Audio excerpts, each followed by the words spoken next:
gafodd yn haid y parchedig Meic Parry I eni a'i fagu yn Llanerchamedd a dad, Dafydd Whittle, oedd prifathro ysgol David Hughes, ysgol uwchradd mwyaf Ynys. A mi oedd mam, Bethan, yn dysgu fan hyn yn Llangefni. Felly mae ganddo ni recod deuluol balch o wasanaeth cyhoeddus ar yr Ynys, a dwi'n awyddus iawn I barhau a'i gwaith dan. Wales needs innovation, strategic sort of direction, and I'm voting for Aled as the next MP for Anglesey because he ticks all the boxes for me. And I'm sure that, together with Rina Pioret, Anglesey will be a better future tomorrow for the two men that we're going to sort of endorse, and I certainly endorse.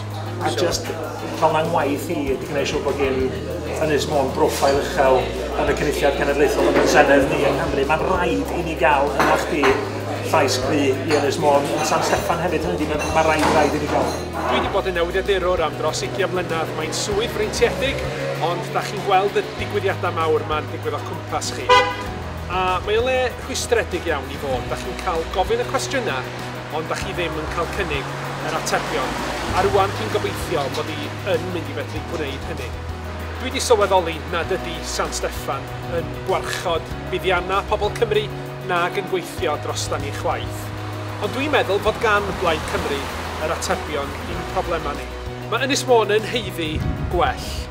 Da ni'n gwybod bod pobl Ynys Môn yn cael eu cynrychioli ora pan fod yna gynrychiolaeth o Blaid Cymru ar bob lefel o lywodraeth. Mae ganddo ni arweinydd cyngor ac aelod cynulliad gwych, a dwi'n teimlo fel rhan o dîm y gallai yna hefyd wneud gwahaniaeth. Mae'n ynys gyfoethog, yn gyfoethog o ran I adnoddau naturiol. Ar hyn o bryd, mae hi'n cuddio tu ôl I blodi'r ystadegau.